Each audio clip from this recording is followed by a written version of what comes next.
어젯밤 만취한 군장교가 음주운전을 하다 시민 신고를 받고 출동한 경찰에 붙잡혔습니다. 달아나던 군장교는 뒤쫓아온 시민들을 폭행하기도 했습니다. 친자매를 포함해 11년간 미성년 학원생 4명을 성폭행하고 추행한 50대 학원장에게 징역 20년이 선고됐습니다. 새로 생길 우주항공청의 입지를 놓고 경남이 대통령 공약에 따라 사천 선정을 추정하고 있지만 연구 현장에 충분한 의견 수렴이 필요하다는 여론이 대덕특구를 중심으로 일고 있습니다. 대덕특구 인프라를 기반으로 최신 연구와 과학적 주제를 예술가의 시각으로 풀어낸 과학과 예술의 융복합 전시회가 열렸습니다.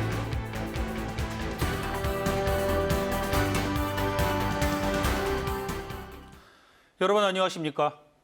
어젯밤 대전에서 만취한 50대 해병대 장교가 음주운전을 하다 시민 신고를 받고 출동한 경찰에 붙잡혔습니다. 6km 넘게 도심 한복판을 고개 운전한 것도 모자라 뒤쫓아온 시민들에게 주먹을 휘두르다 경찰에 붙잡혔습니다. 한솔 기자입니다. 검은 승용차 한 대가 차선을 넘나들며 위태롭게 달립니다. 뒤따르던 차량이 운전을 멈추라는 신호로 경적을 울렸지만 승용차는 속도를 줄이지 않습니다. 6km가 넘는 거리를 고개 운전한 끝에 화단 연석을 들이받고 멈춰서는가 싶더니 또다시 달아납니다. 가만히 계세요, 가만히 계세요. 다른 차들 거의 부딪힐 정도로 너무 아슬아슬하게 운전하는 게 딱 봐도 그냥 음주구나 하는 생각이 들더라고요.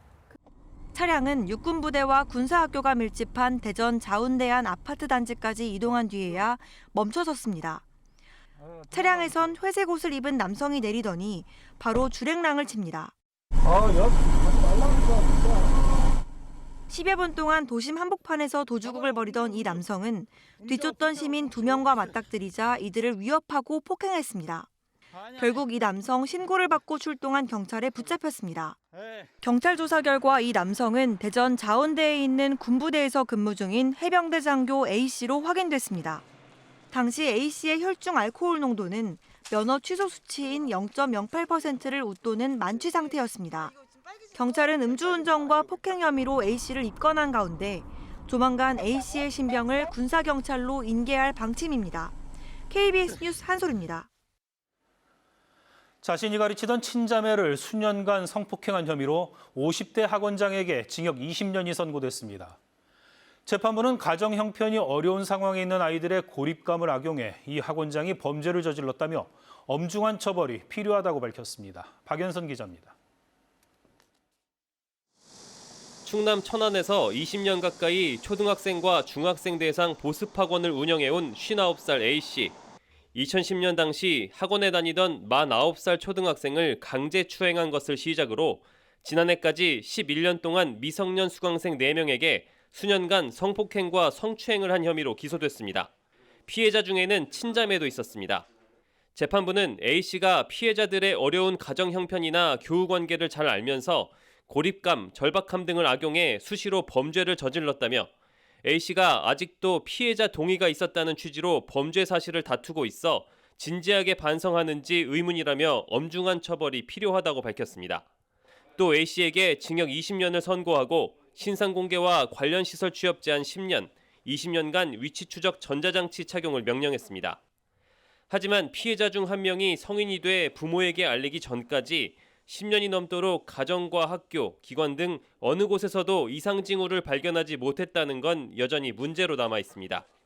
지자체와 지방교육청마다 각종 청소년 상담기관과 시설을 운영하고 있지만 어린 나이의 피해자들에게는 높은 문턱이었습니다.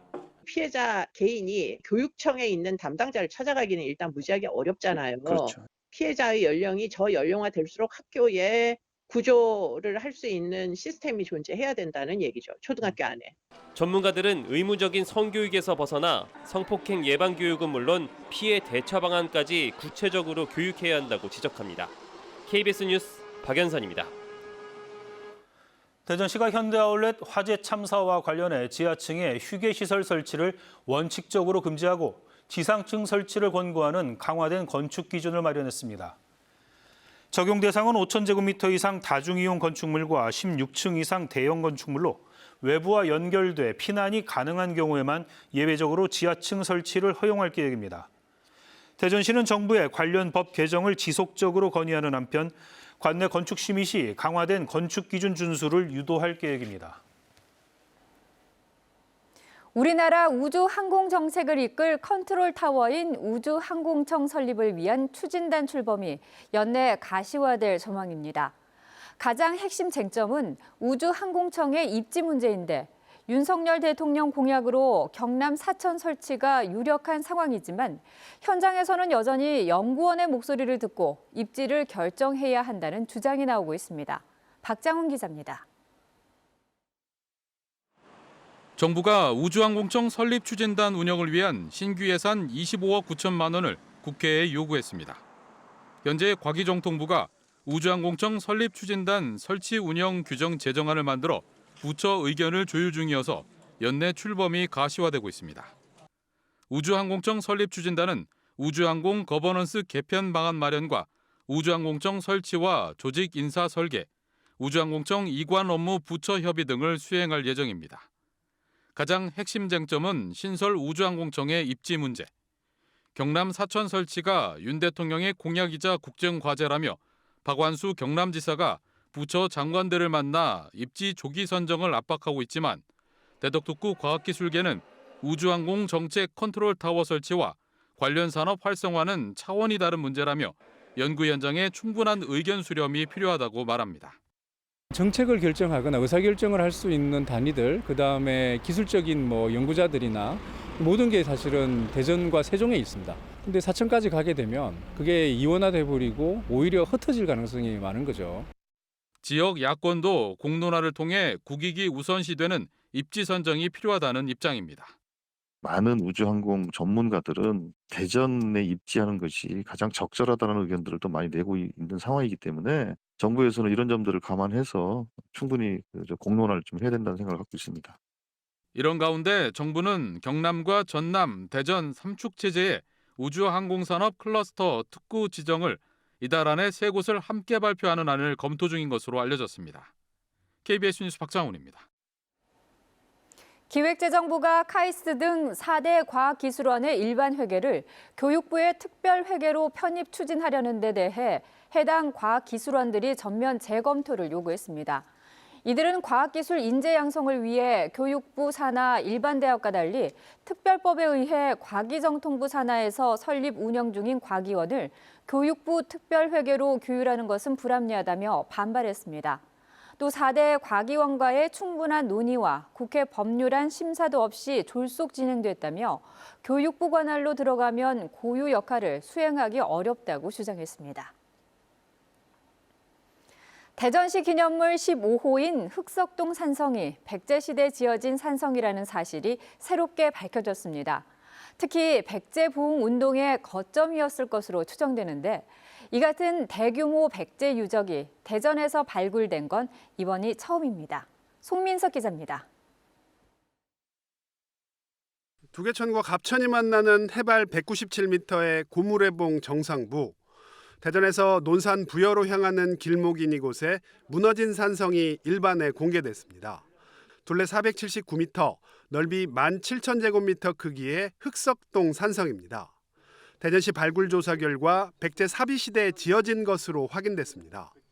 백제 양식의 유물과 함께 나온 인장기와에는 축조 시기로 추정되는 병진년, 서기 596년을 뜻하는 글귀가 선명합니다. 성벽은 석축을 중심으로 곳곳에 토축을 쌓았는데 토축 기법은 몽촌토성과 같고 석축에도 백제만의 기법이 활용됐습니다.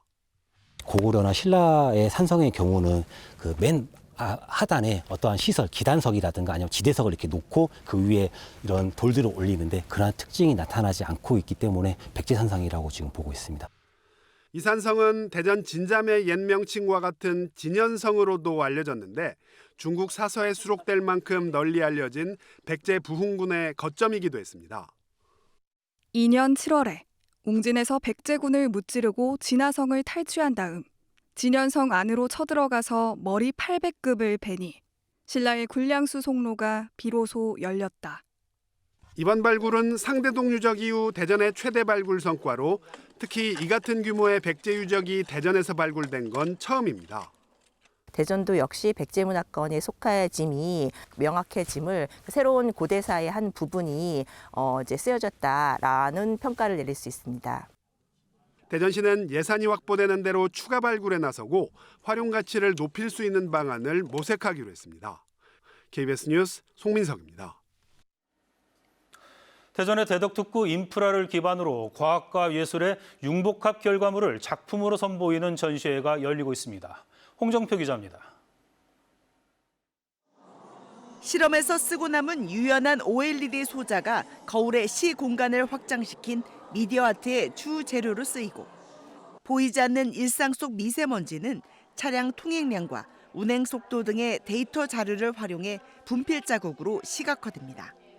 텅스텐 카바이드를 재활용하는 기술을 기반으로 물질적 기원, 나아가 마음의 본질까지 측정하고자 하는 욕망도 표현했습니다. 대전 대덕특구 연구 결과물을 토대로 2년 동안 과학자와 예술가가 영감을 주고받으며 탄생시킨 예술 작품들입니다. 저희들이 이렇게 연구한 결과를 가지고 혹시라도 예술하고 이렇게 접목이 될 수 있으면은 우리 과학을 알리는데 훨씬 또 도움이 되지 않겠나. 과학은 과연 내가 사는 환경을 어떻게 보고 있을까? 나는 예술은 이렇게 봤었는데, 그래서 굉장히 심도 있고 너무나 새로웠어요. 과학과 예술의 만남을 주제로 2011년부터 시작된 아티온스 대전이 올해도 8팀의 융복합 예술을 선보였습니다. 과학자들이 그걸 다루는 방식 같은 것들이 그대로 작품에 가지고 오기도 하고 또 그거에 대한 제 생각을 덧붙이고 과학이나 예술은 어렵다는 편견도 벗어날 수 있습니다. 시민들이 이해할 수 있도록 직관적으로 설명도 해주고 또 그 결과로서 보여주는 이런 부분들이 많이 쉽게 이해할 수 있어서 융복합 예술의 선도적 실험장으로 평가받고 있는 이번 전시는 오는 15일까지 대전 예술가의 집에서 열립니다. KBS 뉴스 홍정파입니다. 생후 9개월 된 영아가 심정지 상태로 병원에 이송돼 경찰이 아동학대 여부를 조사하고 있습니다. 대전경찰청에 따르면 어제 오전 9시쯤 아기가 숨을 쉬지 않는다는 신고를 받은 소방당국이 9개월 된 남자 아기를 심폐소생술을 하며 인근 병원으로 이송했고 의료진이 탈수와 영양실조 증상을 확인해 경찰에 신고한 것으로 알려졌습니다. 대전, 세종, 충남 뉴스를 마칩니다. 고맙습니다.